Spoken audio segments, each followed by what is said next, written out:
You're listening to the Skeptic's Guide to the Universe, your escape to reality. Hello and welcome to the Skeptic's Guide to the Universe. Today is Tuesday, March 1st, 2022, and this is your host, Stephen Novella. Joining me this week are Bob Novella. Hey, everybody. Cara Santa Maria. Howdy. Jay Novella. Hey, guys. And Evan Bernstein. Good evening, folks. So, obviously, the big news the past week since we recorded the last show is Russia's invasion of Ukraine. So, which, of course, is terrible, and obviously, our sympathies are with Ukraine and the Ukrainian people. We were hoping to actually have our friend George Traub on the show today, who is Ukrainian. He obviously has a lot of strong emotions and opinions and information about what's going on, but unfortunately, he was not available tonight as we're recording. Maybe we'll get him on. You know, I doubt this is going to go away anytime soon. So we'll probably have him on at some point. You know, during the situation. It's been weird. It's been a weird week. Yeah. You know, it's been horrifying. That's the thing. It's horrifying on the one side, although we saw it coming. You know, we knew what Putin was going to do. But at the other side, it's like, yeah, Ukraine and Zelensky have been inspiring. Oh, for sure. Talk about, like, Zelensky kicked Putin's ass in terms of the PR battle. Totally, like, Putin is humiliated. I think it's fair to say, in terms of he's an international pariah.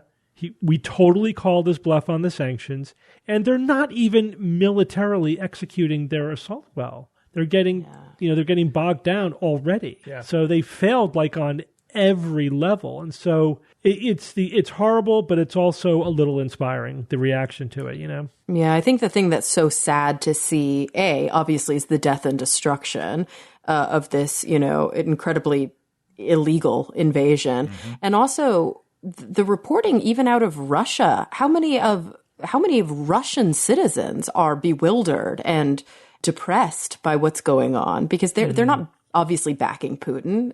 Sure, some Russians probably are, but a large percentage of Russian citizens are like, why is my country doing this? Right, because they are the ones who are most affected as far as people on the Russian side of this goes. The day-to-day people, Putin and his oligarchs and all the people high up, and they'll be fine in a certain sense, but it's the people who are going to pay. Do you know the ruble today is worth less than 1 cent to compare to the US dollar? Yeah. That ruble has absolutely crashed to near zero. Mm-hmm. I mean, and how is that not going to impact your average Russian citizen? Wow. They are the ones ultimately, I mean, there's obviously loss of life, but they are very much paying the price now and very far into the future for this. Well, Ev, this is clearly a sign of, a government doing what the government wants to do, and the people have nothing to do with it. I mean, I'm not judging the Russian people at all on any of this. I feel bad for them that they're stuck in this horrible situation. I agree with you, Cara. I mean, the number one thing here that's keeping me awake at night is definitely like, the people of Ukraine, and what could you just imagine having to go through any of that? Ugh. But my God, is their leadership so awesome. Like, it is so inspiring to see the global response and to see Ukraine leadership stand up in the absolute face of what I consider to be certain death. Right. Yeah. Say like, I'm not leaving Kiev. I'm not going anywhere. I'm going to stand here for my people, with my people. And I'm not going to let you make these, like, what? He literally called Ukrainian, I guess Putin was referring to the government when he said that it was like the Nazification of Ukraine by a Jewish Holocaust, like descendant of Holocaust survivor. Like, this is who, what is he doing? Yeah. This isn't coming out of nowhere. This is, the part of the narrative that Putin is promoting, but it goes back to Stalin. It goes back to Stalin. This is not new at all. So even, in the early days of the 20th century, essentially Russia's had its eyes on Ukraine for a very long time. It wants to absorb Ukraine and make it its own. And that's why there is this denial of the legitimacy of like an independent Ukraine. Even back, in Stalin's days, there was a program of the Russification of Ukraine. They would essentially replace all the people in power and the intellectuals and everybody with Russians, and ban speaking Ukrainian in schools, and trying to make like Russian the official language. And of course, it didn't work, but it worked for a while under the Soviet Union, but it not past that. So this is a continuation of that. And when Putin says things like, Ukraine is like part of our culture and our history, and it's not really an independent, legitimate, country of its own. That's what he's referring to. That this is what that Russia was trying to make it not a legitimate country. Mm-hmm. So yeah, this is there's a pretty deep historical context there. It kind of makes that what looks like an unhinged rant, at least puts it into context. It's like, yeah, he's not coming up with this stuff on the fly. This is a long-standing program. He's former KGB. We can't forget that. But it's so dark. Yeah, it's very dark. It's very dark. You know what I mean? It's like, as practiced as it is and as much as the sort of rhetoric has been building, I don't think that he has been as, effective. Mm-hmm. He underestimated the whole thing, I think. He miscalculated this terribly. Yeah.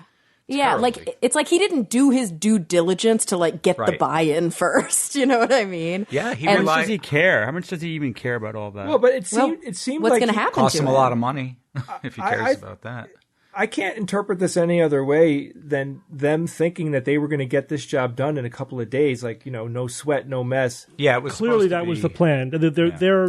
I've read a lot of military analysis of what's going on, and they all start with military experts are baffled, by Russia's tactics here, because it sounds like they were just going to sweep in, expect no resistance, take over Kiev in 48 hours, replace the government, and it's done. Right, that was their plan.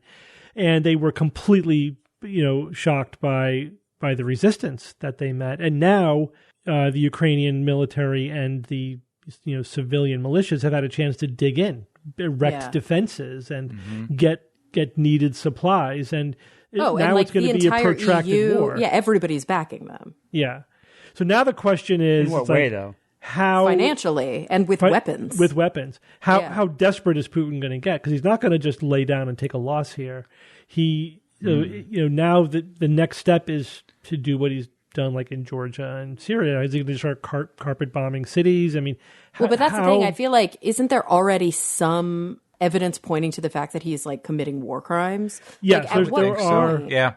I would think so. There are accusations of him using weapons that are banned and not supposed to be used, especially against civilians and targeting civilians. But it's it's fog of war and all that. It's hard to say.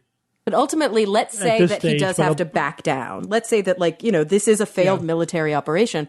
What's the outcome of that? Is there a way for Putin to face charges? Is there a way for Putin to be, I don't know. I mean, if he is found to commit war crimes. An international court could find him, couldn't they? Again, we're not experts on this, guys. We're not politicians and everything. We're trying to digest what we're reading in the news. My understanding is that Russia's not part of the international court system, so he's outside of it.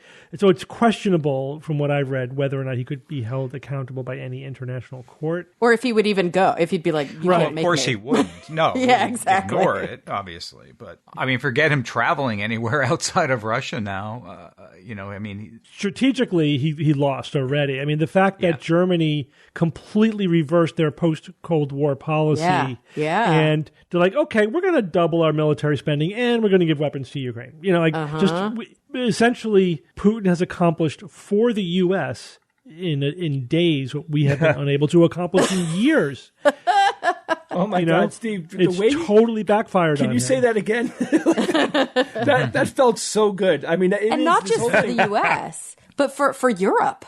Yeah, meaning for NATO. Yeah, for NATO, but with U.S.'s goals for NATO. Like NATO, again, I think Putin was clearly counting on NATO collapsing, and instead he has unified NATO. You know what I mean? NATO is now stronger, more unified, more determined, and it's showing in very concrete policy, such as Germany's reversal. So he's got to be feeling the hurt, in terms of of that. But again, it's what are we on, day 6 or 7? It's still early days. A lot is going to determine on how long NATO and the West can sustain what we're doing. It's going to be, so we're sort of, we call this bluff, we're sort of winning the game of chicken so far, and now it's a matter of who's going to have the endurance. Are we going to be able to bite the bullet You know, like when people start paying more at the pump, how much are they going to be like, okay, I'll do that for NATO and Ukraine and to stick it to Putin? Or are they going to be like, this is crazy. I can't pay 20 cents more for a gallon of gas. Who's responsible for this? We have to end this right now. So it depends on how, you know, again, I'm very emboldened by how the world has reacted so far. And now we have to sustain it. You know, that's going to be the big test. Never easy. Never easy. We have to have more endurance than Putin and the Russians do in this, or he will be proven correct in the long term. You know, if we eventually tire of these the downside of the sanctions for us, you know, and Europe's going to feel it more than America is. Gas is still like, you know, pretty cheap in the United States compared to the world, with other countries, compared to historically. I mean, you know, we are so spoiled in terms of the cost of our gas, and Europe pays a lot more than we do, and they are way more dependent on Russian fossil fuel. We did just, along though with a lot of other countries, open up a lot of our reserves, right? Yeah, but that's very temporary. That's like from what I read, it's like that was 12 hours worth of gasoline. You know, like, it really? Oh, God. It's yeah. I mean, it's like days. It's insignificant compared to, because we consume so much. Yeah, which is like helpful if this thing, you know, if this thing doesn't. That was symbolic. But releasing a little bit from the strategic reserves was more symbolic than anything. I see. You know, but long term. But here's the thing. You know, again, I'm reading early reports that Germany's like, maybe we can't close down all of our nuclear power plants. Maybe we should reopen a couple of the ones This is amazing. that we shut down. If they're not getting natural gas through the Nord Stream 2 pipeline from Russia, they have no choice. You know, they may have to just keep nuclear going for 20 years until they really build out, you know, their renewable infrastructure enough that they including new nuclear, independent of Russian gas. You know, that's just the way it is. So again, if they can. Hopefully, we can turn this into a greater push for oil independence, meaning burning less fossil fuel. You know, that would be a good outcome. Oh, it's so sad, though, that is such a fundamental part of this very basic human conflict. Is these financial incentives, these economic incentives, like, and I'm glad that this is, you know, the diplomacy, I guess, that we're utilizing, because I actually think in the long run, it reduces the cost on human life. Yeah. But it's so sad when I really think about war and the costs of war and what are we accomplishing here? So I think one of the more bizarre aspects of this whole thing was the head of Roscosmos essentially threatening to crash the ISS in retaliation to American and European sanctions.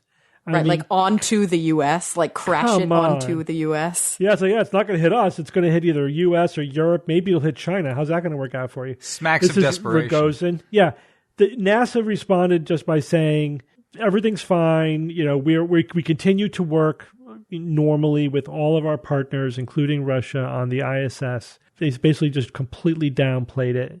Essentially calling us bluff on it, I guess. Another bluff call. Mm-hmm. But also, like, the ISS is in no immediate danger of deorbiting, you know, without you know, Russian engines correcting its orbit. It would take at least a couple of years. And, you know, we have the ability to get up there with our own craft. So we would figure something out in the meantime if Russia did decide to pull out of the ISS abruptly. And of course, Roscosmos is, you know, pulling all of their personnel and halting all of their operations, both in Kazakhstan at Baikonur and also, I think right now in French Guiana, the two places where Arianespace launches Soyuz. But do we need Soyuz? Like, it's helpful. Is it the only way? Not anymore, because we have the Dragon crew. Yeah. So we've got SpaceX. We've got American rockets and American launch sites. So it's not like, you know, it may delay the Galileo satellites that were scheduled to launch there in April, you know, because that's right around the corner. But I don't think in the long term, cutting off that utilization would really affect. Yeah. I don't know. It seems like a weird diplomatic move. It is sad, too, because the ISS was a symbol of international cooperation, which stood above politics and above this sort of thing. Dragging the ISS immediately into this conflict was a low blow. I know. Can you imagine being a cosmonaut on the ISS right now? Yeah, there's two of them up there. Yeah, and they're like, I didn't say that. That was the dude back home. Yeah. Right, Well, like we don't buy into this. Well, I mean, don't Imagine the awkward cosmonauts looks on the space station? yeah, like ancient look at each other. Oof. We talk about taking your ball off the playing field, like, well, we're going to crash the space station on you. Screw well, like, you guys. Really? I'm going home. I know, but think about that. That has nothing has ever been uttered like that before. Like, it's just insane. Well, it's very Cold War, isn't it? It's very it's such a game of chicken. All right. Well, this is obviously a rapidly evolving story. The thing is, by the time this show airs, it's going to be a very different situation. Yeah. Remember, we're recording this on Tuesday. We say it at the top of the show. Some people forget. Like, we got emailed last week about, hey, why didn't you talk about Ukraine? Because that happened after we recorded the show. You know, just remember to listen to the date we record at the top, and stuff happens. You know, during the post production time. But we'll probably mention this in the future. Again, I'm sure we'll have George on at some point to talk about it as well. Give his perspective since he is Ukrainian. And it's a good reminder to tune into us live on Fridays, 5 o'clock Eastern time for our shows, because we did speak about it then. We did speak about it on a Friday. Absolutely. Yes. Join us on Fridays. All right, let's get to some news items. Bob, you're going to start with this quantum gravity meteor thing. Gradiometer. Gradiometer. Yes. So researchers claim that the end of an international race to be the first to use quantum mechanics to peer into the ground using a quantum gravity gradiometer, which employs an even more revolutionary atomic interferometer. So Dr. Michael Hoylinski is the head of the atom interferometry at Birmingham University and the lead author on the study that was published in Nature. And in it, he describes the ability of this device to detect a tunnel 3 feet underground using basically just gravity. So I am reminded of the end of one of the greatest superhero movies of all time, The Incredibles. Remember at the very end when the Underminer and his drilling machine emerged I love from the ground, and he announces to the world, "I am always beneath you, but nothing is beneath me." Do you remember that? Probably the best line ever contemplated for a subterranean villain bent on destruction. I mean, how perfect is it? So, but it got me thinking, how do we know what's beneath us? You know, this is critical. You know, if you want to build something huge and important, like you got public works, a highway, roads, buildings, like, hey, how about the Leaning Tower of Pisa? More often than desired, there's something down there like sinkholes, mine shafts, maybe even an underminer. Hire a dowser to find it for you. And how many times have you cursed the road projects that go on forever near your home or near work and go way over budget? Many times it's because someone said, whoa, I didn't know that was down there. And that just throws a monkey wrench in the whole works, right? And that's one of the reasons why the expenses go crazy and it takes years and years for some of this stuff to finish because of the unexpected things that they come across down there. Now, this is just part. My description here so far is just part of what a quantum gravity gradiometer could do away with in a lot of ways. So other than digging, though, how do we know what's underground?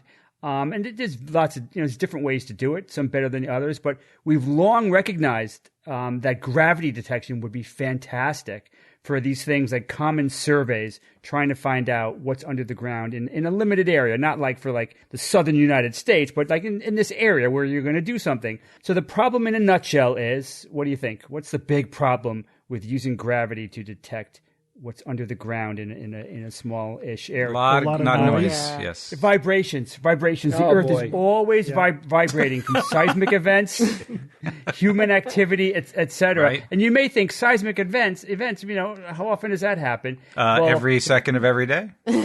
Almost every second, because I just went through I looked at a talk I did a couple of years ago. There's a rule. There's a kind of a rule that for every one magnitude 7 event, you go down, there's 10 magnitude 6s, and then 100 magnitude 5s, and 1,000. So you keep going down and down that way. You eventually end up with these very, very, very tiny earthquakes that happen all the time. These baby quakes. I think they calculated for Southern California, every 174 seconds there's a quake that can be detected using the latest techniques. So lots of things are vibrating for lots of reasons. And that noise, that's just noise. And that just swamps out any of the gravity readings that you might want to take of a parcel of land. It just takes way too long. I mean, you could do it, but you're going to have to sit there for a really long time. It's going to cost a ton of money. And, to scan an area, because the longer you sit there, the more you build up your signal, and then you could overwhelm the noise. But it takes a long time, so it's not done very often. But we know it would be an amazing tool if they can get past some of these problems. And this is exactly what the quantum gravity gradiometer supposedly can do, and it has been shown to work in the field. Professor George Tuckwell is the director of geoscience and engineering at RSK, said, "Detection of ground conditions such as mine workings, tunnels, unstable ground is fundamental to our ability to design, construct, and maintain housing, industry, and infrastructure. The improved capability that this new technology represents could transform how we map the ground and deliver these projects." All right, so how does this work? So the active ingredient in this tech is an amazing thing called an atomic interferometer.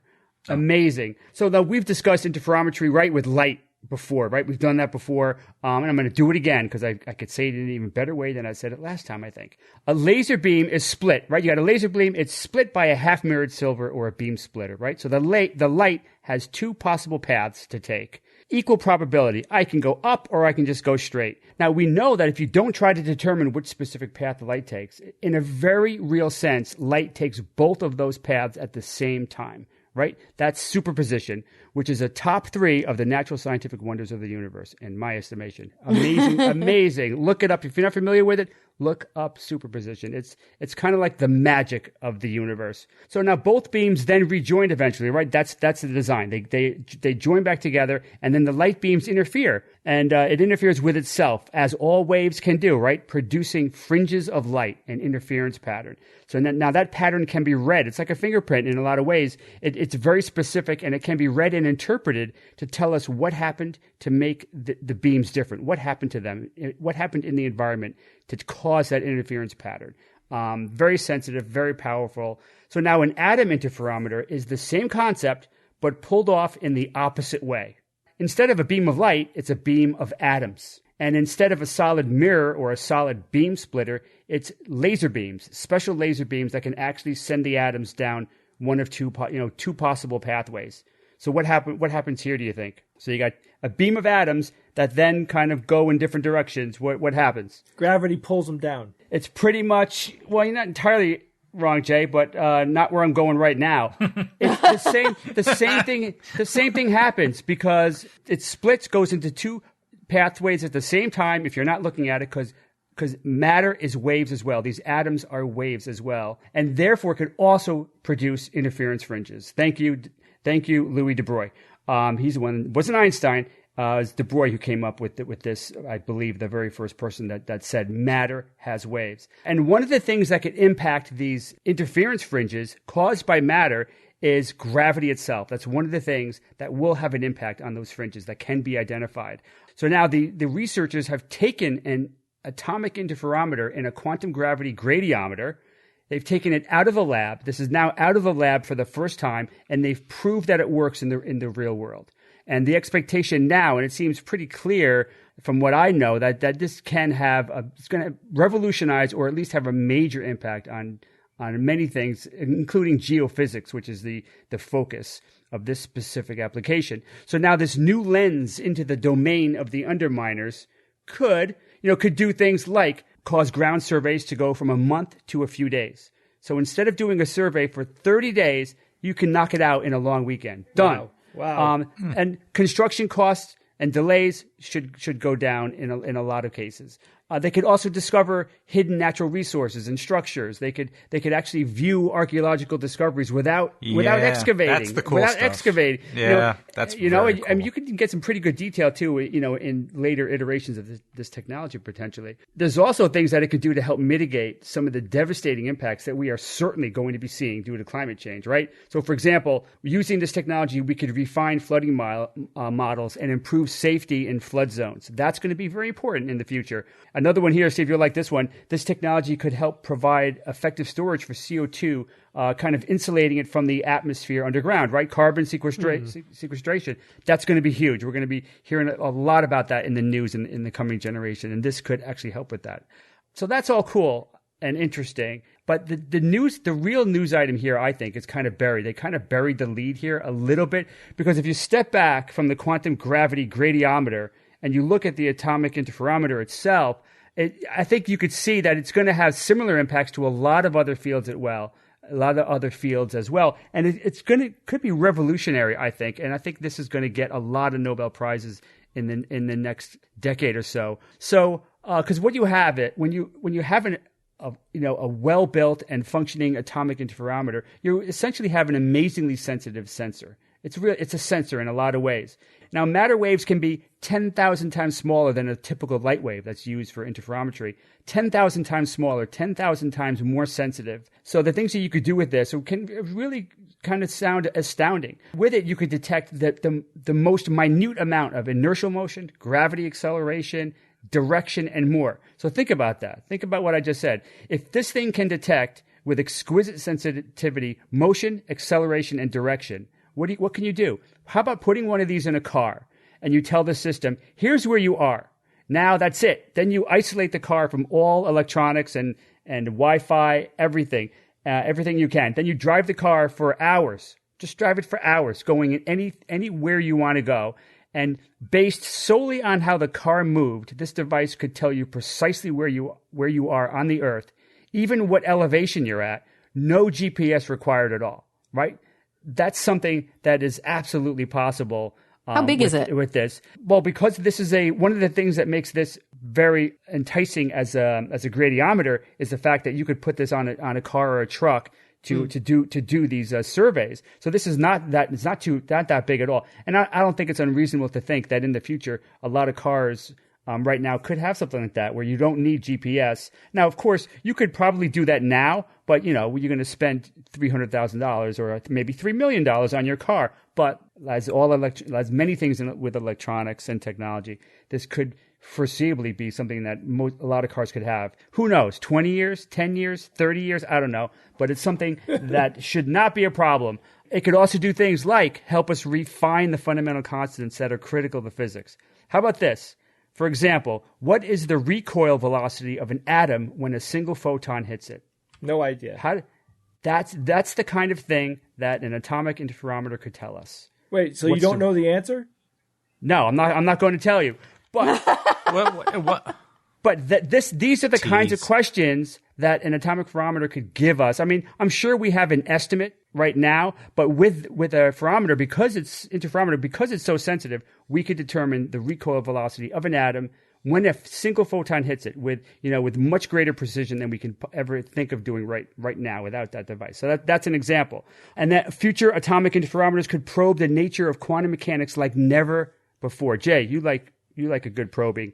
Like never before with quantum mechanics. So what could we do? We could answer questions like, when precisely do things act like waves or atoms? To really pin that down. What is the nature of reality? In a lot of respects, we'll have a much more confident answer using atomic interferometers and their sensitivity. Okay, so I'm almost at the end, guys. Calm down. I don't want to end with that sentence. So I'm going to end with this anecdote from the scientists who worked with these hyper-accurate atomic interferometers. They went out to lunch. The scientists went out to lunch. They came back, and they're messing with their apparatus, their atomic interferometer, and it declared that the local gravity had changed after they got back from lunch, and that was because of the food in their stomach. The food in their stomach was mass. It had mass. So because there was more mass in the same spot, the gravitational gradient changed enough for this device to detect it. My God. So what happened after they pooped? Yeah, then it would go back down. So obviously they either didn't poop more than they ate or they hadn't pooped yet, but they came back after lunch and that's what happened. So I thought that was such an awesome anecdote right there, just to give you an idea of what this is. And I think we're definitely going to be seeing atomic interferometers on the stage in Sweden to collect a prize at some point, or multiple prizes, because these are just like discoveries waiting to be made now with this type of technology, now that it's out of the lab, more fully. Whew, Jesus. It still amazes me, like the whole, quantum mechanics is counterintuitive, like in the extreme. Oh, yeah. But that we do stuff with it, like it actually works. Yeah. Modern electronics would not be where it is. The sun could not do what the sun does every millisecond. But our technology uses quantum effects, like GPS satellites make quantum adjustments. The GDP of the entire world crucially depends on quantum mechanics to be what it is. Without it, That's amazing. Love it. All right, Jay, give us an update on sea level rise due to global warming. This is not going to be good. This is not going to be good, guys. So a report was released last week by the UN's Intergovernmental Panel on Climate Change. You guys have heard of the IPCC. Yes. The report goes into detail explaining that global warming is getting markedly worse, which nobody should be surprised about. And without immediate and strong greenhouse gas intervention, the future is grim. One interesting thing that I read that a lot of the climatologists and scientists that work on this information are saying is they're getting emotionally fatigued from creating all these reports over and over, and more and more and more information mounts up, and nothing's happening. Very little is happening. And I think that they're hoping that this report, because it's very, very definitive, there is no discussion anymore at all about, is it happening? Of course. It's just a matter of magnitude at this point. And they're finding that it's going to be bad, guys. So the report was written by 270 researchers from 67 countries, which is great because it's a global effort. And the paper concludes that nations are currently barely making a difference and that immediate and profound measures need to be taken. Particularly, sea level will rise 1 foot by 2050. 2050, it sounds like it's far away. It's not. It's 28 years away. It's not far away. 28 years goes by very, very quickly, especially if you're an adult. You'll know, 28 years, your kids are grown all of a sudden and they're off to college, and then, that's it, 28 years. By 2100, it could be up to 2 feet, and if little or no measures are taken to, counteract the global warming that we all know about, the oceans will rise a total of 7 feet by then. What? Right. So this is why they're saying that seawalls aren't going to be enough to mitigate. Yeah, that's definitely true because we just don't know. Like right now, guys, it's not happening. Nothing is happening. Well, and not just that, seawalls are not going to keep out 7 feet of ocean rise. 8 foot walls right now. I mean, it's not going to happen. No, exactly. So, and that's sort of our plan. That's our great plan. We'll just put a fence around it. Yeah. A mesh fence. That'll do great. Keep in mind, like these numbers, how accurate can they be? They're accurate. These are averages, I'm telling you, globally, and this is where this news item becomes very interesting. So depending on the location, the numbers can be very different. And you'd think that sea rise would be the same everywhere, but there's other factors involved. Some coasts like Texas that are in the Gulf of Mexico can see up to 2 feet of sea level rise by 2050. Comparative to other places, say, that are going to only see 1 foot. Why? What's going on there? This is due to the fact that the land in that area, right? So, absorbs the Gulf of Mexico. Think of the Gulf of Mexico and where Texas is. That land is sinking. What is it sinking? Oh, no. I didn't know. You had to, didn't you? Yeah, I was thinking the same thing. Why, Evan, you might ask? Why is the land sinking? Why. Right, thank you. In this case, it's mostly due to the fact that oil and water have been sucked out of the ground, right? Industry has pulled so much material out of the ground that there is a huge there's a gap that's happening inside the land, and the land is sinking into the open spaces that are there now. And this is called subsidence. So in the Gulf of Mexico, the land is sinking into itself as the sea levels rise. Not a good combination, guys. Not good. And caused by the same human activity. Yeah. Conversely, Anchorage, Alaska is expected to have only... Oh, wait, I'm saying it wrong. Not only. Anchorage, Alaska is expected to have an 8-inch drop in sea level by 2050. The sea level will go down 8 inches by 2050. This is because during an ice age, glaciers weighed down and compressed Alaska. And as the glaciers melted, the land now is rising back up. And it's still happening today. And you have to think of this in geologic terms. And if George were here, I would have made a joke there, but I can't now. So you have to think in, tens of thousands of years, like the land is slowly recovering from being smushed by those glaciers. So The sea is actually rising, but the land is rising, enough to make it so the sea level will go down there. That's pretty cool. Now, that's not, unluckily for all of us, that's not going to happen everywhere. That just happens to be Alaska. But I'm just showing you like the differences. It's also yeah, but I mean, the ground is decompressing, if you will, in the United States as well, to a certain extent. But not enough to counteract like the global problem that we're facing here. Yeah. So we have inches versus feet, probably. Definitely. We have new satellites that are going to be able to map the rise and fall of coastlines, and they're saying that these will have extreme precision, like the kind of precision where they can tell the difference between one building to the next. If one will be higher, or if one is sinking or going down, and what's the ocean level going to be in all, basically everywhere.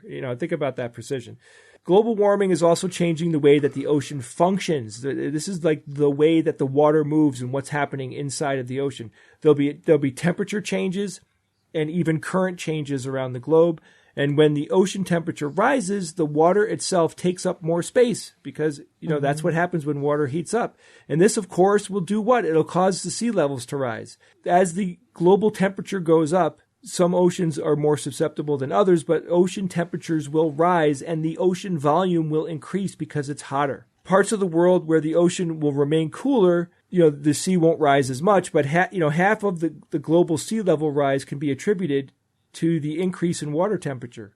That's a lot. Half? Wow, half. Yep. That's amazing. Yeah, water expands as it heats. So now let's talk about what that water's going to be doing.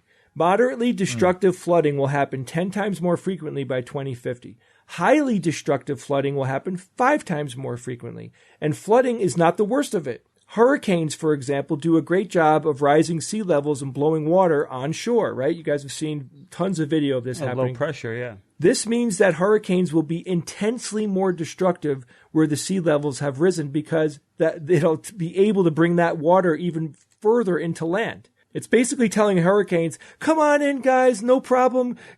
All is welcome. Bring everything that you got. Give it to us in the worst way that you possibly can.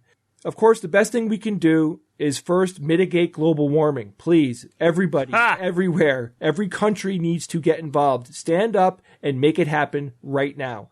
But even our best efforts are not going to stop the sea from rising. It's already, that ship sailed a long time ago. And this means that we'll have to spend an incredible amount of money engineering our way out of some of the future problems that are heading our way. And Kara brought up one of them. Like one idea is, we could build some seawalls to help, at least in certain areas, try to keep some of that water from getting to certain places. The Army Corps of Engineers in the United States is building a seawall. They have plans to build one in Miami. Right. But the point I was making is it won't be enough. It won't be. And what's funny, Kara, is they're saying there is also an economic component to this. Say rich cities and rich towns can build the seawall and then they're shunting that water to guess who?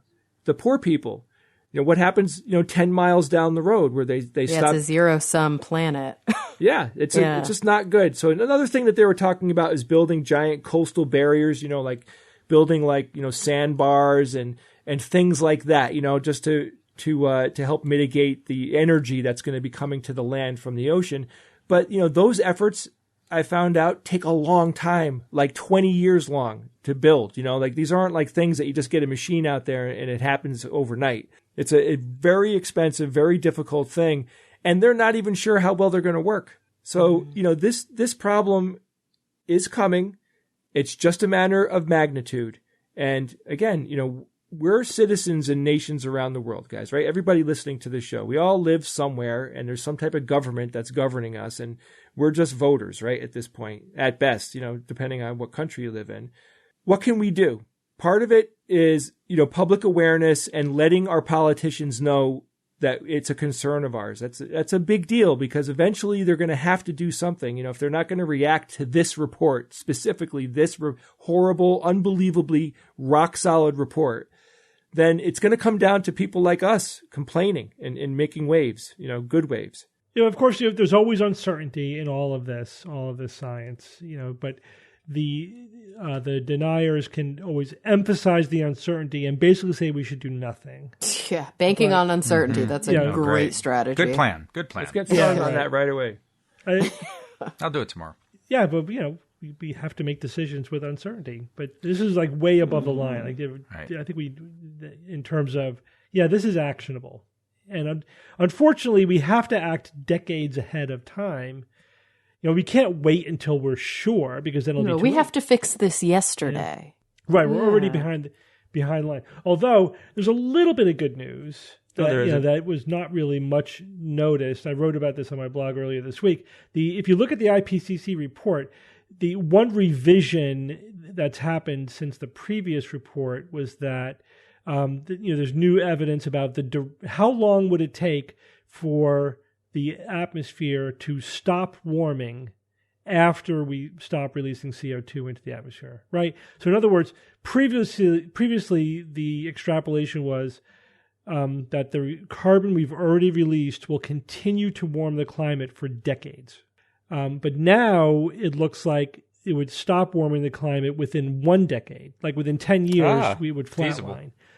It wouldn't come down. That would take thousands of years, but it would at least flatline after only about 10 years instead of continuing to rise for 40, 50 years. So that's a revision in a good optimistic direction. It may mean that we have a tiny bit more time than we thought, but as Kara said, we're already late. And so we're just not quite as late maybe as we thought we were. It doesn't really change things in that we have to do things right now. But it does mean that if we did dramatically reduce carbon emissions, the warming would stop quicker than we thought, 10, 20 years ago, which is good. So it's an argument for doing something. Exactly. Not for delaying further or not doing something. It's really, I framed it as like, if you're a nihilist, you go, what's the point? It's too late. It's never a good position anyway, but it's even more not relevant. The nihilism position, I think, is just self-defeating. It's like, no, if we reduced our carbon emissions, it will stop the warming fairly quickly, and give us time to then sequester CO2 and maybe bring the temperatures down to a more historical level. And again, there's no perfect amount of carbon and temperature for the Earth. It's just we don't want to change it too quickly, and we kind of built our civilization around the current climate, and changing it really quickly is going to cause a lot of harm and displace a lot of people.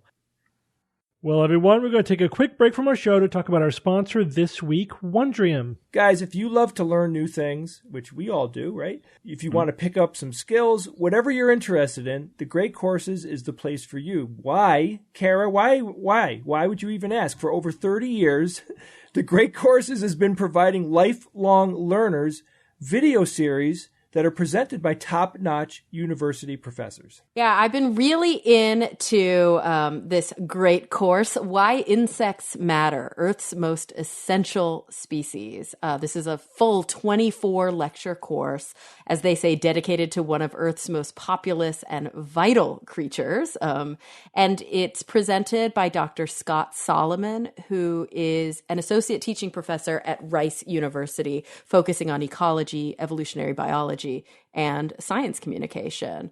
And there, it really does run the gamut from understanding where insects are, why insects are, what are their life cycles, how do they reproduce, what's the deal with beetles, why are there so many different beetles, insect-borne diseases, the relationship insects have with plants. It's just a really, I think, important topic.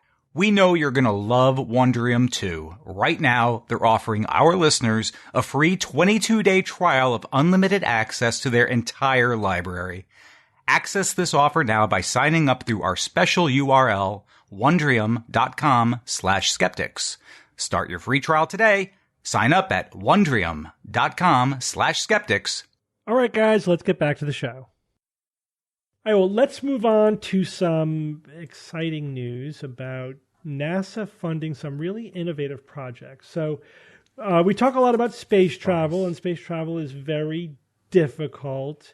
This is something that Bob J. and I really delved into on our book, about the future, because we have to what's space travel going to look like in 100 or 200 years or whatever. And the bottom line is it's really going to suck, and it's going to suck for a very long time, and it's going to be nothing like any science fiction show has ever depicted, because the science fiction, in order to make the story happen, you got to pretend like we could be zipping around the solar system or even interstellar, and so that your story could be fast paced and people could visit interesting places, whatever.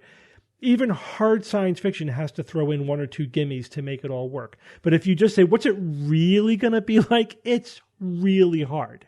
Yeah, Steve, even The Expanse, which is very, very, very hard science, even they've got gimmies so stuff can happen, totally. In a single lifetime type of thing, reasonable time frame.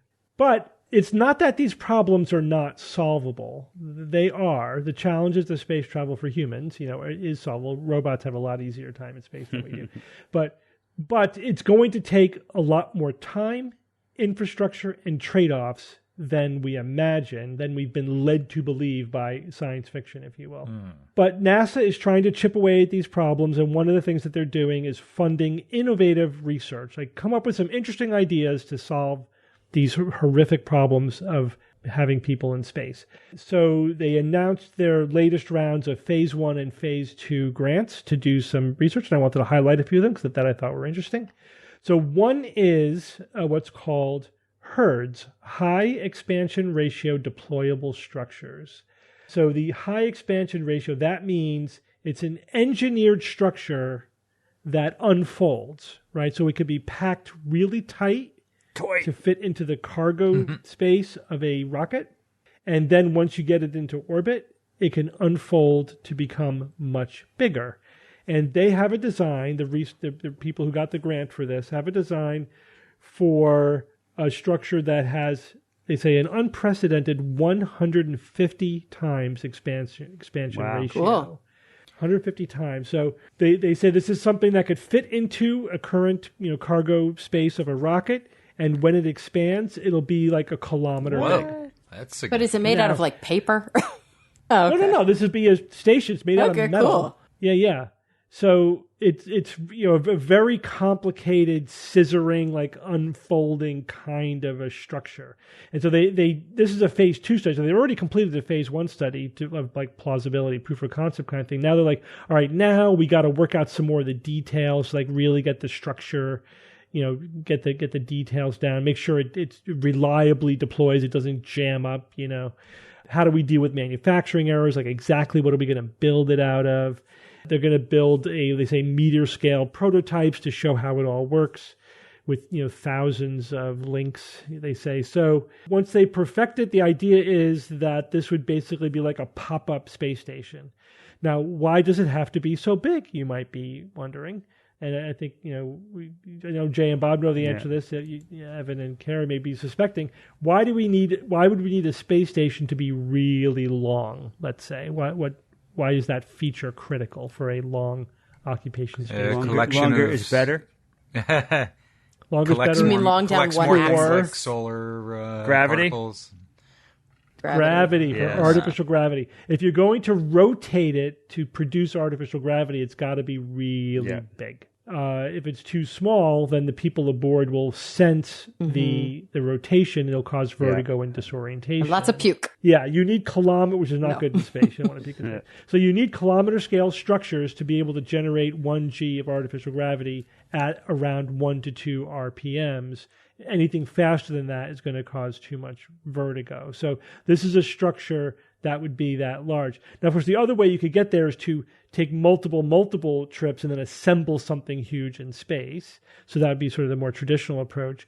But that, of course, is much more expensive. If you can get it up there with a single launch and then just pop it open, something that's a kilometer long, you still have to then, there will still obviously be multiple trips to supply it and I'm sure add electronic equipment and stuff like that. But at least just getting the external structure in place with just a single launch would be a huge advantage. So Steve, obviously directly relates, but not to the sort of origami situation. But how readily can human beings physiologically, psychologically adapt to the yuckies? Like, is there not a situation in which we can train for something smaller? and have like an interim experience and then actually exist. Because I get that in space, we're always trying to, it's like the Henry Ford thing. Like, what do people want? Faster horses. Like, we're trying to make it as much like Earth as possible. Let's approximate Earth's gravity. But is there not a way that we as people can adapt to a different gravity if we do it like kind of stepwise? Oh, totally. So, NASA is researching multiple approaches to these issues. So one is, as they're happy to tell you when we interviewed them for Nexus last year, is, and a lot of this research is happening aboard the ISS, is basically doing medical biological research to figure out how to adapt people to space, to microgravity, to radiation, etc. But microgravity is it's bad for your body. Really hard physiologically on people. So, and then in terms of like resilience to vertigo, resilience to microgravity, et cetera, there's a lot of variability in people. So there will be some selection process going on, but they don't want that really to be the solution. Like, only the select few who happen to be highly resistant to vertigo get to be on the space station. They want to be able to accommodate, obviously, a wider range of astronauts. But I think, it's inevitable that to some extent, when we start having like permanent occupation of space, that there is going to be some physiological adaptation going on. The question is, depending on how far in the future will there be like genetic engineering adaptation going on? Like we talked about, just this is speculative, but remember the proteins that the tardigrades use to protect their DNA from cosmic rays. Incorporating that into human DNA might be that'd be nice and necessary adaptation if you want to be a belter, or whatever, or live on Mars or live on the moon. I like it. All right. That's from The Expanse. All right, the next one I want, there's a bunch of these. I'm only going to talk about a couple that I thought were the most interesting. Another one is digital spacesuits. So this is, again, the idea is not new, but it's developing the technology whereby you would scan an astronaut and then like 3D print a bespoke, customized, individual spacesuit. Yeah, perfect fit. Why is this important? So in the Apollo era, the Apollo spacesuits that the astronauts used to walk on the moon were individual. They were customized for the individual astronaut. That worked really well in that the astronauts loved them. They said they were very comfortable. They fit perfectly because they were designed for them. The problem is they didn't last that long, right? The moon ate them up. Oh, yeah. And they're expensive. So again, if we're going to have a long-term occupation of Mars or the moon or even space, we need spacesuits that are going to be cheaper, more able to mass produce them and replace them and upgrade them, et cetera. So for that reason, with the space shuttle program, NASA went with a modular design. So these spacesuits were no longer individually made for one astronaut. They basically just had different sizes, like a small, medium, large approach, with a modular design. So you could sort of piece a suit together that would fit one astronaut, but one suit would be worn by like 200 different astronauts. So that worked in a sense, but there was a couple of big failure points. One didn't fit everybody, as we learned, not too long ago. Right. An EVA had to be delayed because they basically didn't have suits that could fit the astronauts they had on the station. But also the astronauts hate them because they have a lot of pressure points. Sometimes they don't have the mobility, or they actually literally get injuries because of the pressure points in the suit, or it limits their range of motion. It limits the strength that they have because it's not fitting their joints properly. Screw that. Now, the Artemis spacesuits, which are still being developed, and this has been delayed because they're having a hard time like really accomplishing what they want to do. But the Artemis is following the space shuttle approach where they're going to have a modular design, not individual spacesuits for individual astronauts, but they're just going to try to do it better, like have more sizes. And to extra small and extra large? Yeah, to have the sort of the best of both worlds. But again, they're having trouble, really making them optimal. So this research program is designed to get us back to the Apollo era where you have individual spacesuits. But if you can 3D print them cheaply, then you could afford to do a few things. First of all, you could afford to make an individual spacesuit for each astronaut. You can also afford to replace parts as they wear out, right, which is going to be important. And you could also print them on site. You could print them on the moon or on Mars. So again, if you're going to occupy the moon or Mars for a long period of time, the ability to 3D print your spacesuits there is huge. Again, this is a phase 1 research grant. They're just sort of looking into like how could we even approach this? How could we accomplish this goal? What technologies would be used? What fabrics? What systems would we use, et cetera. So this could be like the next kind of approach after the Artemis suits that are being developed for the next generation. Maybe by the time we're sending people to Mars, we'll have these customized 3D printed based on body scan, spacesuits. But I think definitely we need to move in this direction because spacesuits are inherently bulky and uncomfortable, et cetera. Having them really finely fit for each astronaut is like the best way to improve their functionality. The final one I'm going to talk about, again, there was a bunch of them, but the final one I want to talk about was a proposal to deal with cosmic rays. Yeah, baby. So we've talked about this before. There is currently no way to shield against cosmic rays. Remember, there's 2 kinds of radiation in space. There's the solar wind, which is very variable. It could be very minimal, and then there could be a solar storm. But it's more lower energy radiation. We can shield against that, right? Even just like water could shield against solar wind. And astronauts just need to get to a better shielded part of a ship or a station when a storm is coming. But cosmic rays are super high energy, and we have nothing that can effectively shield against them. Obviously, we could just make super thick shielding, but we can't afford the weight to have our rockets or spaceships or whatever shielded. But, on the moon and on Mars, we're going to have to be underground. Lava tubes, baby. But even getting to and back from Mars would exceed, an astronaut's lifetime exposure to cosmic rays. So that's a huge problem. So this is a proposal for a system that would at least reduce the issue of cosmic rays. It won't eliminate it. Again, we learned that if you have anything less than complete shielding, it actually makes the situation worse because traps if any of the cosmic rays get through the shielding, then they're trapped inside where they zip around, causing tons of damage. And so you have to have either like complete shielding or just let it pass through you, and just deal with the background cosmic radiation. They clearly need the water bear DNA to protect their. Remember that news item?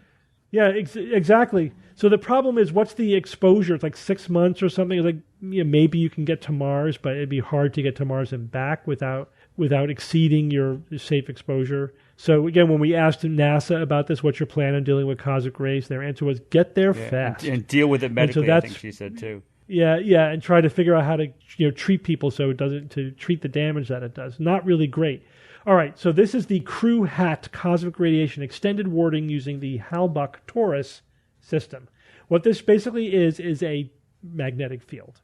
And it's just a magnetic field in a specific design so that you can have a very powerful magnetic field outside of the crew compartment, but minimize the magnetic field inside the crew compartment, because it wouldn't be good to have a really powerful magnetic field where you need to also have electronic equipment and tools and stuff. They calculate, again, this is not just proof of concept kind of thing. They need to build a scale model of this and see if they can get it to work. But they project that a full scale one could reduce the cosmic rays that reach the crew compartment by 50%. That's huge. Wow. Yeah, that's it. That would double basically the time that astronauts could spend in transit. So that would make getting to Mars much more plausible. So that would be good, and maybe they can get that figure even higher. Who knows? And again, this is diverting the cosmic rays, so it doesn't have the problem of trapping them, like insufficient shielding would have. So and this is something that we've mentioned before. Use magnetic fields, but it would be really difficult, et cetera, et cetera. But now they're trying to actually design. Rays. But 50%, something. Yeah, but 50% is 50%. So, it's all about time. So if we can get there faster and we could slow down the rays and maybe give them some of that tardigrade proteins to protect the DNA. Combination. Or whatever. We get to the point where you could spend years in space, right? If you had to. And that's going to be like traveling is the big problem. If you're in a low Earth orbit station, you're protected by Earth's magnetic field. If you're on the moon or Mars, you could be underground. But if you're traveling between locations, that's where you get your exposure, because spaceships just can't be shielded it would be way too heavy. I also think we're going to need to, if we're going to regularly be going, this is again where we get back to this idea of the space travel infrastructure is going to be complicated and multifaceted. For example, we may need to build a ship, like a train that goes back and forth from the Earth to Mars. And once this ship could be big. It could be big enough to rotate, even maybe. It could be shielded because it could be basically like a hollowed out asteroid or something. And then once you get it on that trajectory where it's basically in an orbit that takes it from the Earth to Mars and back again, you can just accelerate astronauts in a rocket, get them to that ship. But then they spend most of the journey in a heavily shielded large ship, where they're not exposed to cosmic rays. Something like that will also have to be done if we're going to be regularly traveling in space. But the idea of, when you watch any science fiction movie, we're going to get in the Millennium Falcon, zip into space, and fly around in the Millennium Falcon, you just have to assume, they're just ignoring the problem. And if you're going to try to retcon it, you just have to assume that whatever that glass they're looking through is some magical material that completely shields them from cosmic rays, even though they never mention it. And sometimes, in some science fiction, they're even exposed to space. You know what I mean? There isn't no shielding, no mention of how it's being dealt with. But that's going to be, cosmic rays are going to be the main limiting factor on traveling in space. Been saying it for years. We should have listened to you, Bob. Why didn't we? But it's good to know that NASA is these are significant grants, but they're spreading their bets out. This is just find some solutions to these problems, Yeah, they're pretty big, pretty important. Kara, you're going to talk about, this is a tricky issue. This is going to take a bit. This has come up previously on the SGU. I know we talked about it even before you were on the show, Kara. But the idea of whether or not biological sex is strictly binary. And spoiler, it's not. Spoiler, it's not. Which we have said before. Now, I do want to frame this up a little bit before you launch into this discussion, because obviously there is now a political culture context here, and which means that people have a lot of strong opinions about it. Even skeptics, this is one of those issues where I find that skeptics are divided mainly because they're poorly informed. And so that is an opportunity. And of course, that is a situation that is entirely fixable, right? Because skeptics, I think, are good at responding to actual information. So do you think for especially within the skeptic community, that this is more of a knowledge deficit problem than, let's say, a motivated reasoning problem? No, it's both. Because the people who have the knowledge deficit problem are the same people who have the motivated reasoning. Right. But so it's very similar to the anti-GMO issue. The people who are anti-GMO were anti-GMO for ideological reasons, but it was fueled by direct misinformation about GMOs, about the technology, about the history, etc. With these issues, I'd like to start with the science. But just to frame it up just very, very, very quickly, there's actually, has to do with trans healthcare, right? That's what this is about. And this is obviously now the latest culture war that is happening. But there's actually 4 issues here. And they don't necessarily all have to line up in one direction or another. And we're only going to talk about the most basic layer, which is a scientific question: is biological sex binary? But also there's the question then of what should be the approach to trans healthcare. And there's 2 models. There's the there's the gender affirming model and the gender critical model. So that's one debate. And then even within the gender affirming model, there's questions about individual medical interventions and is the risk benefit there and what's the evidence, et cetera. And then the final layer is what are the ethics of doing these kind of interventions on minors, on people who are not yet independent adults, and what do you do if a child and a parent disagree with whether or not they should have a medical intervention. So we're not going to get into all of those things. And of course that blends into what about sports and all this other stuff in bathrooms. Especially not with regards to the transgender community. I think maybe there will be some little touches when we talk about intersex individuals, which we'll get to, because sometimes a medical decision has to be made. And so what is the approach there? But I completely agree, Steve. What I think we should do today is just lay the groundwork for this very question. Even backing away a little bit, just to be clear, I want to kind of make a clear statement about the fact that there are a lot of different ways to slice and dice sex and gender. And, you hear a lot of terms being thrown around: cisgender, transgender, lesbian, gay, bisexual, intersex, non-binary. And I think a lot of times people put all these things in the same box. And there are a lot of really good educational tools online. One that we often use in psychology training, you can Google it, is called the genderbread person. And it actually shows the difference between sort of like, there's gender identity, there's attraction, both sexual and romantic. There's gender expression. There's sex, different sex characteristics, and what are those? And so today what we're going to focus on is sex. Biological and when I say sex, yeah, I don't mean like we're going to be talking about the fun thing that we call sex. I'm talking about the sex, like the biological sex, or the characteristics of sex, or all the different ways that we can talk about the traditional, which we know is is definitely not accurate, binary of male versus female sex. I think that maybe in future conversations, we could have conversations about gender. We could have conversations about identity and expression. But right now, we're going to focus specifically on this concept of what is biological sex? How do we define it? Is the term biological sex the most appropriate? And then, of course, is it binary? And like we said, spoiler, it's not. But I like this approach of thinking of it as being bimodal. And so I think we'll start there and then we'll sort of backtrack. So when we talk about bimodality, I'm not sure if that's a concept that comes naturally to a lot of people. I don't know if you guys remember way back in like your early math classes when you would learn measures of central tendency, but you learned about the mean, median, and the mode, right? The average, the median. And these are all different ways to say that's sort of the central point of a population or of a sample. So we often talk about the average. That's if you add everybody up and then divide by the number of everybody's. And then we say on average, on average, people have 2 arms, but not everybody has 2 arms. On average, people, have, brown eyes, but of course not everybody has brown eyes.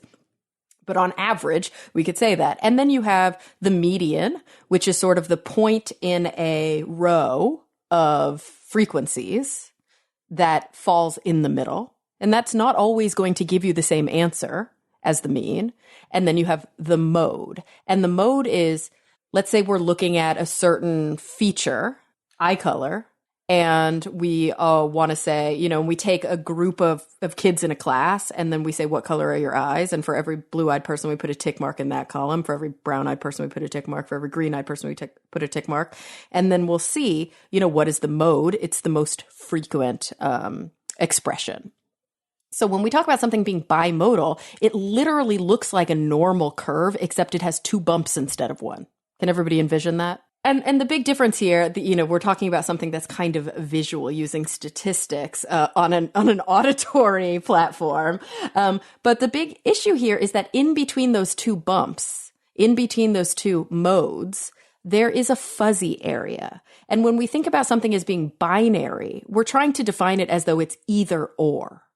Either everybody falls as being biologically male, or everybody falls as being biologically female. But the truth of the matter is there are fuzzy individual cases in which that sort of taxonomy simply isn't sufficient.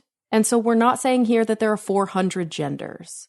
We're not saying here, and maybe, depending on your categorizational system, you could list a lot of different concepts of gender. But when we specifically are talking about sex, which refers to a lot of different things, it refers to your genotype, it refers to your external or internal genitalia, it refers to your gametes, sperm versus egg, it refers to sex hormones. But sadly, we can't take any of those one things out of context. They all play on each other. So there's a very strong nature-nurture component here. There's the genetics. This is what is coded in your DNA. And then there's the sort of epigenetic phenomenon, the environmental phenomenon of the environment of gestation. What we end up seeing is that in close to 2% of, especially here in the US, because that's where we're pulling our numbers, of the general population, close to 2% of births don't fall cleanly into the sex binary. And there are a lot of different examples of that. So I mentioned before this term intersex. So intersex individuals are individuals where it's not a very clean distinction. And it could be for any of the reasons that I just mentioned. It could be, for example, and maybe Steve, you can help me come up with some of these examples, like a baby that's born with a larger than normal clitoris that is kind of hard to tell at birth whether that's actually penile tissue or clitoral tissue, because of course they come from the same developmental tissue. Or it could be a baby that's born with both a vagina and testes. It could be a baby that's born with ovaries and testes, or neither of those gonads. There are a lot of different examples of intersex. It's not one thing. Yeah, one dramatic example is, there are people walking around today who were identified as female when they were born. They are women, right? They look like women. They think they live their life as a woman. Right. So they have a female gender identity also. Yeah, everything. Yeah. The external genitalia, everything. They have no idea that they are XY chromosome. No idea. Right. Because they're XY, but they developed along a female biological pathway because of their receptors were insensitive to hormones, right? So insensitive to testosterone. Yeah, so the signal didn't get through, and therefore to basically make them develop along the male pathway, so they develop along the female pathway, even though they're XY. So one way to look at this, so it's sex is still bimodal. There is no third sex. There's no other axis. It's just the male-female axis, but every aspect blends in a complicated way in the middle, and you can have almost any permutation of the different kinds of features that are typically male or typically female. And any scheme that you come up with to say that it's strictly binary breaks down in the middle. So you can't say it's chromosome. If you were XY, you're male. But what about XY females? You can't say it's gametes, because there are literally people who have ovosperm. They have mixed gametes.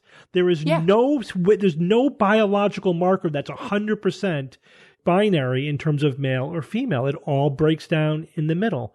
And of course, it all breaks down in the middle. Of course, the brain is a sexual organ as well.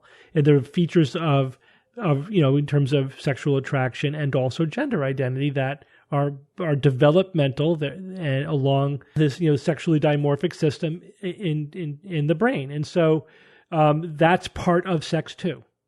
Part of biological sex is your sexual orientation and your gender identity. Yeah, it's who you're attracted to. It's how you identify as yourself in the world.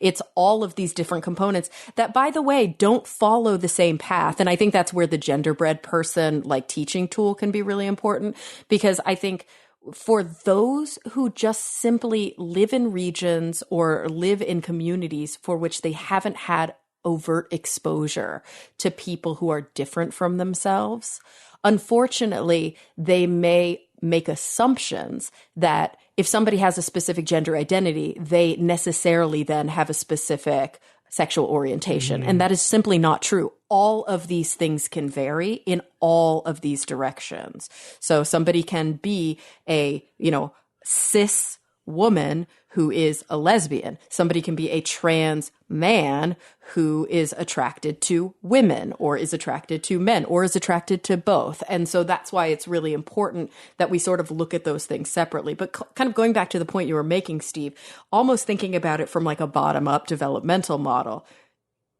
all along the pathway, there can be differences. Yeah. So like you said, there can be basic genetic, we're talking karyotype, chromosomal differences. There are people with Turner syndrome, which is XO. It's a single X chromosome and no second chromosome.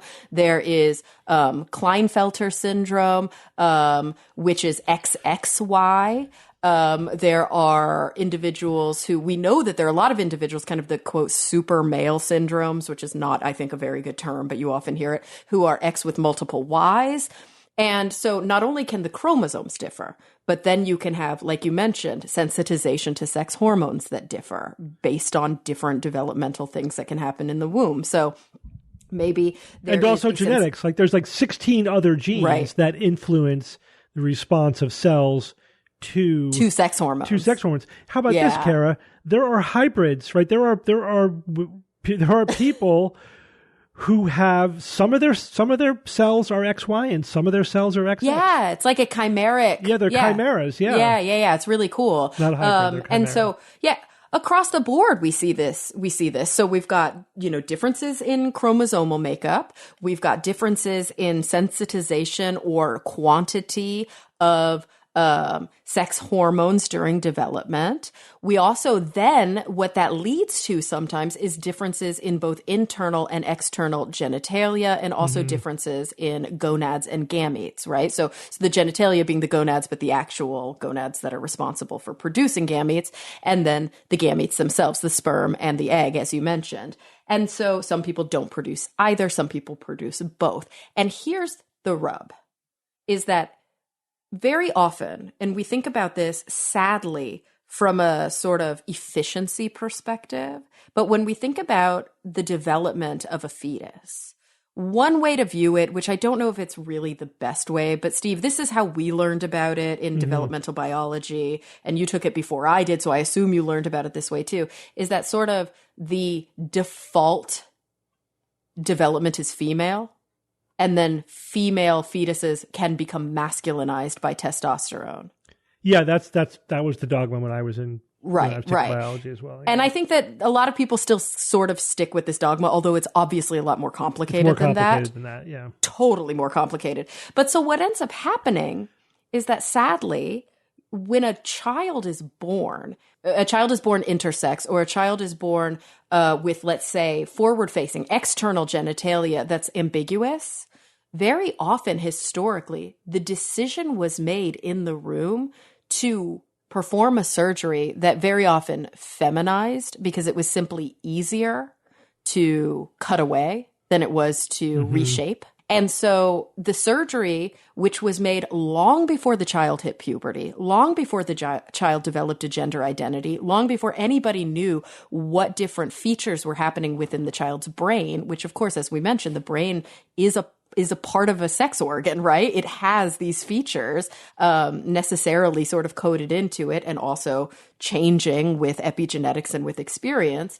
And sadly, this decision was made for the child before anybody had any real evidence as to this child's sex. And maybe that child would have grown up to identify as male. Maybe that child would have grown up to identify as non-binary. Maybe the intersex phenotype would have translated to a sort of non-binary gender identity. But the fact is, we never know. And this is where we often will see gender dysphorias. Yeah, but to clarify, today that doesn't happen.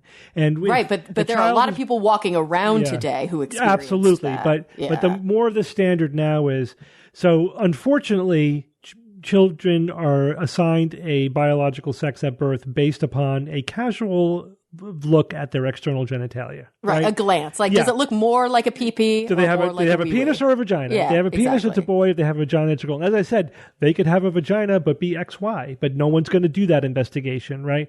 But if they have ambiguous genitalia, they don't just say, okay, we're going to choose female and then cut off what's there. They will look at the chromosomes. They will look at genetics. They will look at hormone levels. They will do a more thorough analysis. So that is more the standard today, which is good. It's moving in the right direction, but it still takes the decision out of the hands of the individual themselves. Of the child, right. Yeah. And it sort of is still a best approximation based on the available evidence at the time, which may or may not reflect the experience during development. Because when a child is born, they haven't yet gone through puberty. They haven't yet experienced levels of development. You cannot tell someone's sexual orientation by looking at their genitalia at birth. Oh, God, no. Right? I mean, do we all agree with that? And the idea that sexual orientation is a social choice, or it's whatever, is obviously discredited and absolutely, and is a homophobic kind of stance. By the same token, you cannot tell someone's gender identity by looking at their genitalia at birth either. It's bimodal, so 98% of the time you'll be correct. But we're talking about the 2% where you're not, where it's that assumption turns out to be more complicated or it's just essentially not correct. And even if we look at the low end of that, like 0.1 to 0.2% of births where there really is ambiguous or like intense variation in genital anatomy, that still translates to a lot of people. Thousands of babies born every year. And I think, what's the estimation, like 40 million adults? Yeah, it's a lot of people. And so that's why when people sort of, I think, minimize the idea of, well, what is the difference between a binary and a bimodal if we're just talking about, 1 or 2% in the middle? Well, how many people live in this country? Yeah, but here's the thing. Those are the people we're talking about. Right? Yes. That's the thing that makes no sense. Like, yeah, those are the exceptions. That's pathology, whatever dismissive term you say. This actually isn't. This is just part of the variation of humanity. Right? Yeah, part of normal variation. Yeah, this and animals too. Like this is just in animals. It's even more incredible. How much diversity there is in biological sex. But oh yeah. I mean, and the things like everything in biology, we think of archetypes. Like even with like a species, there's an archetype of a species. But in reality, there is no simple categorization in biology because all boundaries are fuzzy. That's just the way biology works. It is messy. And just from a skeptical, logical point of view, we encounter this a lot. Like people who don't like the proposed solutions to climate change argue climate change isn't real. Rather than saying, okay, well, climate change is real, I just don't like your proposed solution. Like that's of too much nuance for the average person, right? They want everything to be lined up in the same way. So there is a legitimate conversation to have about how to optimally treat people who identify as transgender. In terms of medical interventions, the state of the evidence, all of that. That's where the conversation should be had. But for the people who, in my experience, who take the gender critical approach, also deny that biological sex, bimodal and not binary, and they make really simplistic arguments about how biology is binary, and then they try to take like the skeptical scientific high ground by saying if you don't believe that, you're somehow delusional or politically correct. It's like, no, you're just biologically ignorant. That is not the way biology works. Or you could try to wave it away by saying, well, those are the exceptions. But it's like, no, those are people, and those are the people we're talking about, the people who don't cleanly fit into one of these two buckets. And that's the point. Yeah. Just like we've heard that statement over and over that like, it doesn't matter if you believe that the sun will rise tomorrow, or that you believe the earth is round, whatever. Like the sun's going to come up regardless. And here's the thing, whether you believe this or not, these are real people, real human beings. Well, right, the humanity of it all. Yeah, and when we say you don't exist, or your identity does not, you're and not just your identity, but your experience as a human being is somehow wrong, or it's not fitting in the mold the appropriate way. What you're actually doing is you're minimizing their existence. Yeah, it's total dehumanization. Absolutely. Yeah, they're trying to define them out of existence, actually. Up to 1.7% of the U.S. population, it's estimated, are intersex. So they have anatomy and physiology that present specifically as intersex. That's 5 million people. Yeah. 5 million You're people. Alone. Yeah. Right. And that's just intersex individuals. We're not even talking about gender identity. Mm-hmm. Yeah, and the more subtle changes, yeah. And what happens when we sort of codify a system that utilizes a gender binary as opposed to a gender bimodal distribution with a fuzzy demarcation in the middle is that we necessarily make systems that don't allow for these people to hold space. And we see examples over and over. If somebody is identified as intersex, neither male nor female, how do they operate in a world that forces them to choose at every turn? And that's the real issue, I think, when the social justice conversation comes up. But it's rooted in science, and the science shows, even as something as simple, and I shouldn't say simple, but as clear as day as the intersex individual, that individual exists in the world, and that individual faces these issues. This is not, even before we start to talk about gender identity. Yeah. I think this is a good starting point to look at the science because it's so clear, yet it's still drives, I think, a lot of debate that, as you mentioned, Steve, often is really steeped in motivated reasoning. Yeah, and again, I think I've seen it go both ways. Like, people are starting from a misconception about biological sex, and that kind of sends them on the wrong path in terms of thinking about the implications of it. But I also see people working the other way. Like, they're starting with more of an ideological position, and then they backfill in, well, sex is binary, so that justifies my position. So again, we're not trying to even take any firm positions on the social, medical, political issues here. Just, if we're going to have this conversation, we have to start from the common ground of what the science says. At least don't deny the science or pretend that it's something that it isn't. And you can still get to a lot of different positions starting with legitimate science, but let's at least do that. And don't immediately have this knee-jerk, well, anything that's not binary is pseudoscience and you're just delusional or fooling yourself. It's political correctness. We're substituting political correctness for science. No, we're recognizing the science. You're the one who's not recognizing the science. We're taking a bottom-up approach. The bottom line is, for a lot of these questions, there's no right or wrong answer. Like the sports question, I personally think there's no right or wrong answer here. There's no perfect way to do this that's perfectly fair to everybody, because the system is messy.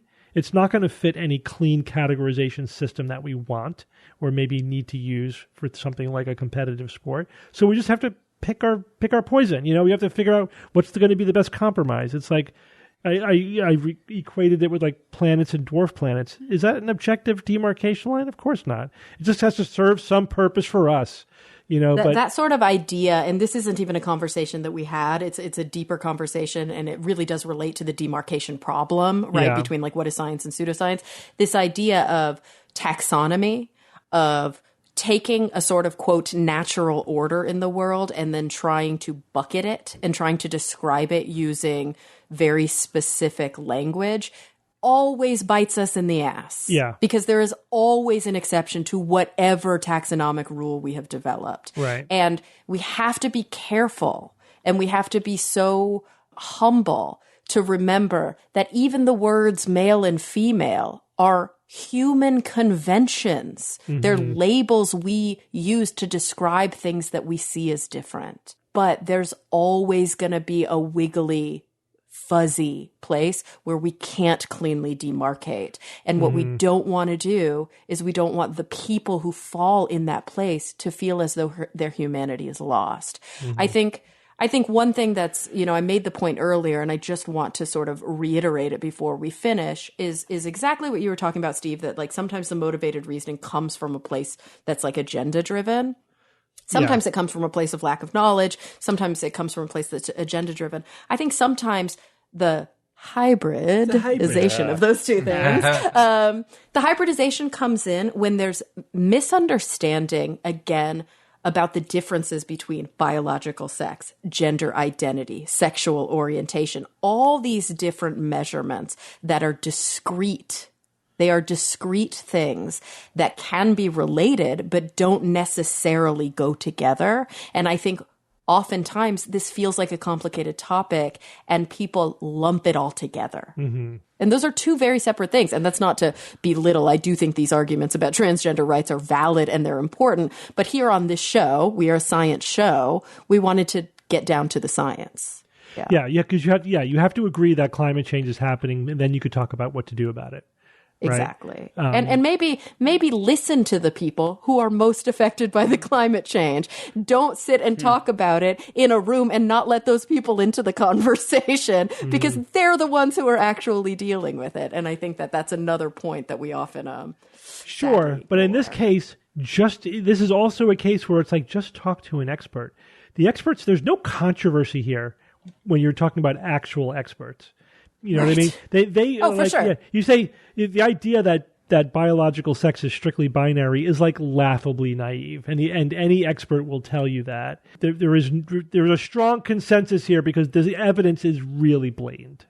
Right. And any quote expert that argues against it, if you dig deep enough, you'll realize, A, there's motivated reasoning there, and B, they're very likely not an expert in that field. Yeah, they're not an appropriate They're expert. probably like, a social psychologist or something who's arguing that, or, somebody who's like a different kind of biologist who actually never studied the core literature that's involved here. Right. Yeah, just talk to an expert. They'll lay it out for you. Steve, should you talk to an expert or should you talk to a sexpert? Oh, I like that.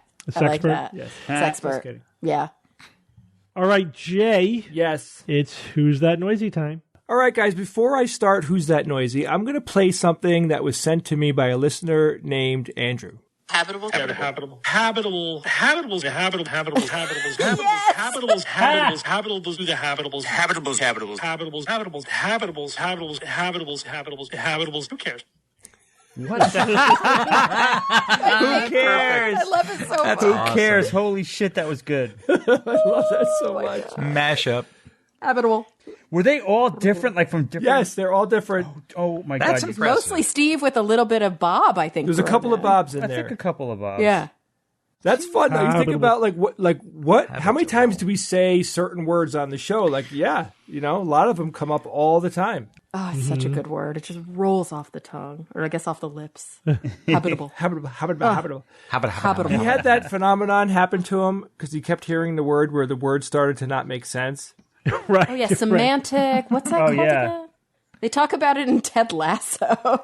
Really? Yeah, Where yeah. the word Yeah. loses its qualia? It just becomes a noise and it doesn't cease to become a word. The Yeah. word loses its Aluminium. meaning. It's called semantic satiation. Oh, I like it. Appropriate. Nice. Yeah. Makes sense. That happened Yeah. to me with the word I'm so orange. full of that word. Orange. Yeah. Like the word absolutely lost its meaning. I'm like, what? What does it mean? Oh my god! Absolutely. It's very confusing. All right, guys. Last week I played this noisy.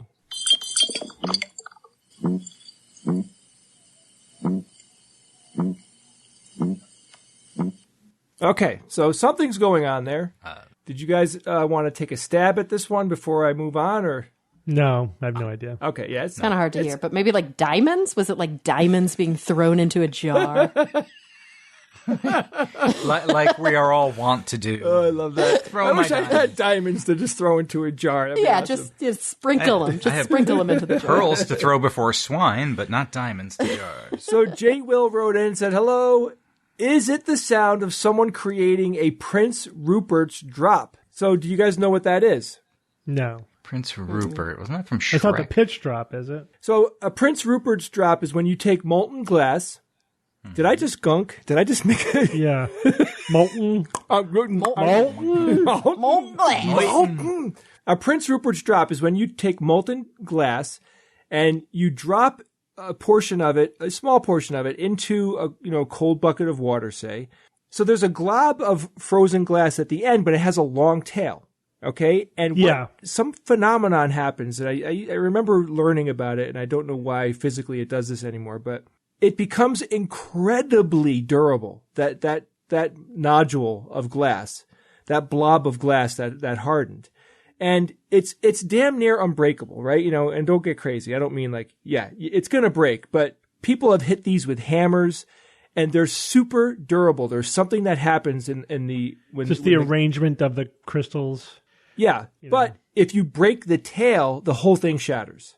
Oh, cool. It's fascinating. It's just lines of force. Lines of force. Yes, that's right, Steve. So look it up on YouTube if you don't know what they are. It's really cool. So what this listener is saying is he thinks this is the formation of one of those where you take the molten glass and you drop it into the bucket of water. I think it's a very good guess, very interesting. Jay Will, good guess. You're wrong, but I totally get why you said that. Another listener named Kay Dingwell said, "Hi all, is this week's Who's That Noisy a bullfrog? Thanks for all the work that you do." No, but you stumbled on something. There is something making a weird noise in there, right? There's like that repetitive noise. What's making that noise? We'll see. Let's continue investigating. So Phil Wyman wrote in, "Hi Jay, is the noisy for this week a goose? Maybe someone is attracting it with food in a bowl or jar, and hence the rattle." No, it's not. I was trying to think here. That noise that you hear that I just referenced, sure, geese make kind of like a honky noise like that. I've heard that noise before. But this is not a goose. Let's keep going. I got a couple more for you guys. A listener named Zach Gordon wrote in and said, Jay, I feel so confident about my first Who's That Noisy guess that I am second guessing myself. But here it goes anyway. The noisy this week is the pill being dropped into a glass beaker containing a water-like liquid in a magnetic chemical mixer like those found in most chem labs and beginning to mix via spinning the solution. So I've seen these. I don't know if you guys have, but you probably have.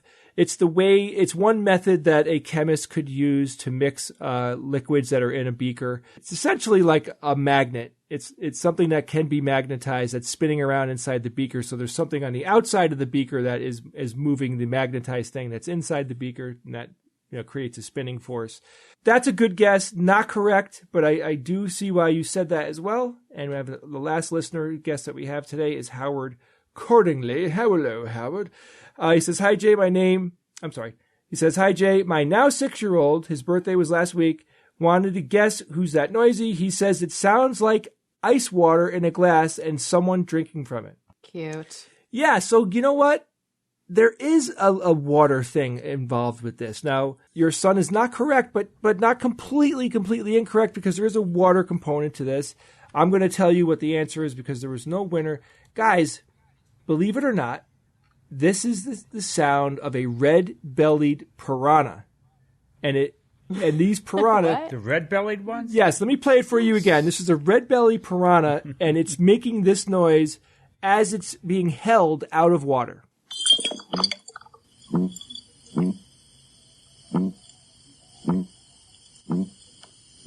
So clearly this piranha is complaining about being out of water temporarily. And these piranha, just so you know, yes, they are the flesh-shearing type of piranha. Oh, I saw the movie. The Piranha, skeletonizing Piranha 2, version. Piranha 3. Yeah, they call it, it's a carnivorous fish that inhabits wild rivers of South America and might be best known for its unique, sharp rows of teeth and bloody-minded craving for meat. Certainly not known for its fashion sense. That they're portrayed in the movies, by the way. But they're really little. That's disappointing. They do eat meat. They eat flesh. There's probably a zombie version of them too, but I haven't seen it. All right, that's that. So, thank you for sending in your guesses, guys. I have a new noisy for you guys this week. It was sent in by a listener named Viced Rhino, probably their nickname, and check it out.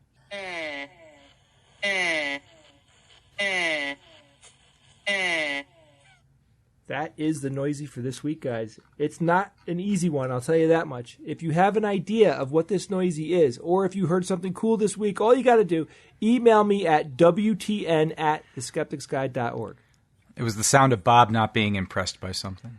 Nah. All right, thanks, Jay. Guys, let's move on with science or fiction. It's time for science or fiction.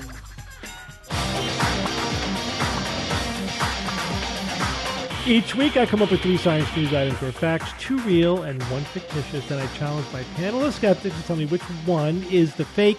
There is a theme this week. We haven't had a theme in a bit. The theme is Ukraine. So 3 facts about Ukraine. Can't complain about that. You guys ready? Let's do it. Here we go. Item number 1. Ukraine produces more sunflower seeds than the rest of the world combined. Item number 2. Ukrainians rarely smile in public and in fact would find it rude if you smiled at them. And item number 3. The world's deepest metro station is in Kiev, Arsenalna Station at 105.5 meters. Kara, go first. I mean, the one that gets me is this idea of smiling. I mean, that's the one that sticks out the most to me.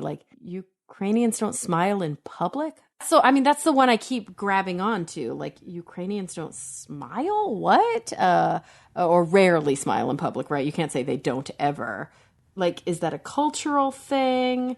Is it, I don't know. It would have to be cultural, right? But I thought that smiles, like laughter, were sort of like a universal human expression.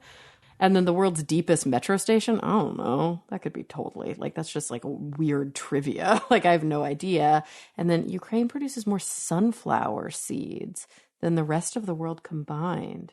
I am remembering, I do make a connection in my mind with sunflowers and Ukraine. So I think I'm going to say the smile one is false. That's just weird. That's fiction. Okay, Bob. Smile, weird, fiction. All right, Jay. Wait. Bob, you just gave me whiplash, for Christ's sake. Hey, it's good to be pithy once in a while on science or fiction. I mean, who knows that? Nobody knows this shit. Going first, you should be happy, Carrie. You should be very happy. This is Bob's frustration because he spent hours looking at science stories today and meh. Okay, so the first one here about sunflower seeds, I think that one is science. The second one here, Ukrainians rarely smile in public and in fact would find it rude if you smiled at them. I find that one a little hard to believe. This one's difficult. It might, maybe, but I don't know. And the third one, the world's deepest metro station is in Kiev. It's called, how do you pronounce that, Steve?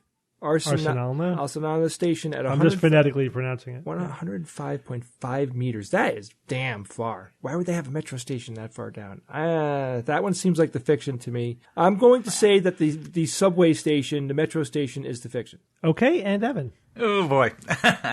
Sunflowers. I think that one's science. The lower half of the Ukraine flag, I believe, is sunflower yellow. I don't know if that has some significance. The one about smiling in public, there are cultures in the world in which it's considered rude to make eye contact, for example. So, but I'd not heard about the smiling one. That seems sort of unusual. And the deepest metro station, why? I guess the only thing you could think about there is why would it be 105.5 meters, 300 feet below. That is pretty deep, like Jay says, but the one about smiling, I don't think that one's going to be right. So, smiling fiction. Okay, so you guys are split between the second and third one, so you all agree on number one, so we'll start there. Ukraine produces more sunflower seeds than the rest of the world combined. You all think this one is science, and this one is the fiction. Sorry, you knew we'd make that association. The sweep. The pain of the sweep. Now, Kara, that's a reasonable association to make because Ukraine is the number one producer of sunflower seeds. Just not combined. Just not more than the rest of the world combined. They produce 17.5 million metric tons of sunflower seeds per year, but Russia produces 15.5. And European Union 10.4, etc. So they're not even close to being more than the rest of the world combined. They're just the most, more than any other individual producer of sunflower seeds. Now, Ukraine is the largest country in Europe. Did you guys know that? And it's space-wise, yes. And it is the breadbasket of Europe. It produces a lot of wheat, a lot of other products, and one of those things that it produces is sunflower seeds. And sunflower seed oil as well. And we all, of course, saw the woman. I think sunflowers are their national flower, but we all saw the woman during the resistance, that video that went viral saying, to the Russian soldier, put gave them these sunflower seeds. They were sunflower seeds. So at least where you fall, there will be flowers that grow. Yeah, right. God, it was like such a burn. It was a burn. Yeah, when you die here, the seeds will grow. Yeah. Okay, that means that Ukrainians rarely smile in public and in fact would find it rude if you smiled at them. That one is science. Now Weird. It's not because they're cold. They're a very friendly people. It is purely cultural. When you smile at them, they think you're making fun of them and they think it's disrespectful. And so they don't smile at you because to them that's an expression of respect.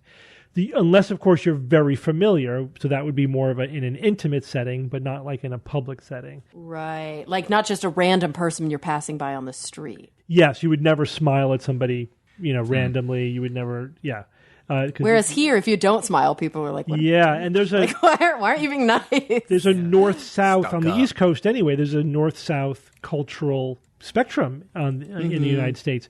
The farther south you go, the more people smile. And if you don't smile, it's weird. Whereas if you get close to like New York, and I think probably New York is the peek at the other end of the spectrum. Yeah. Smiling is not that common. Again, in like walking on the street among New Yorkers. When I was 20 years old, Steve, I moved from Texas to New York, and nobody warned me of that. Yeah, right. So you experienced it. Yeah, pretty jarring. Yeah, right. Pretty jarring. Yeah, there's also like there are lots of articles about this. Some talk about the fact that like if you're going to visit someplace, you do want to become aware of some of their cultural specifics. Like for example, Ukrainians aren't huggers either, so like don't go in for the hug for a Ukrainian. They will do the cheek kiss, but only female to female or female to male. Almost never male to male. Okay, so that's common. That's kind of the same here. We don't do it that often, but that would be sort of what was more appropriate. So for guy to guy, you're going to go for the handshake. Yeah. At most. Anyway, yeah, that was.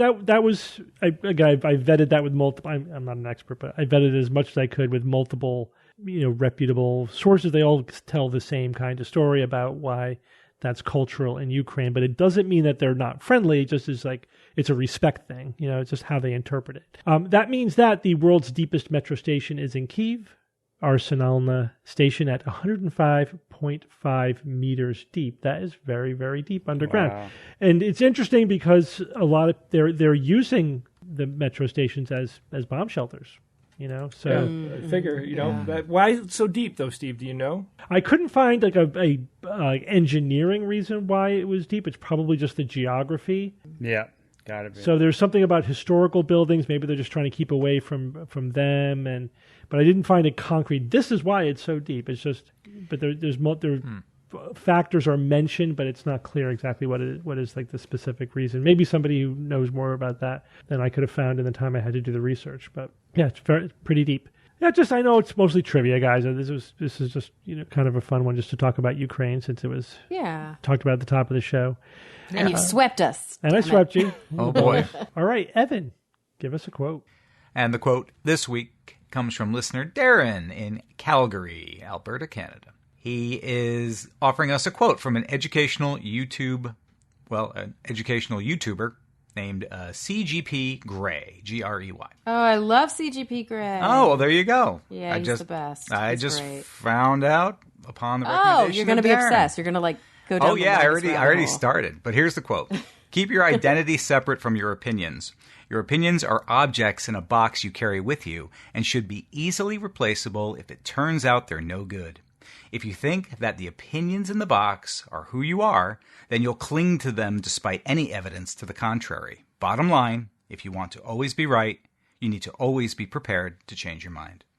That is very good advice. Yep. Yeah. Keep your ideas in a box. And if you go to his YouTube, that's it. What's in the box? If you go to his YouTube page, you'll see cool videos that he makes that he has made there, including ones titled "How to Be a Pirate." Right, Bob? And hexagons are the bestagons. I like that one, and I agree. Hexagons are the bomb.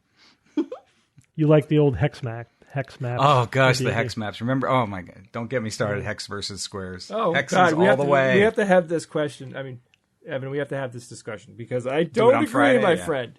Oh no, we will have that discussion, Jay. Oh my gosh, we totally. No. Save it for the Friday show.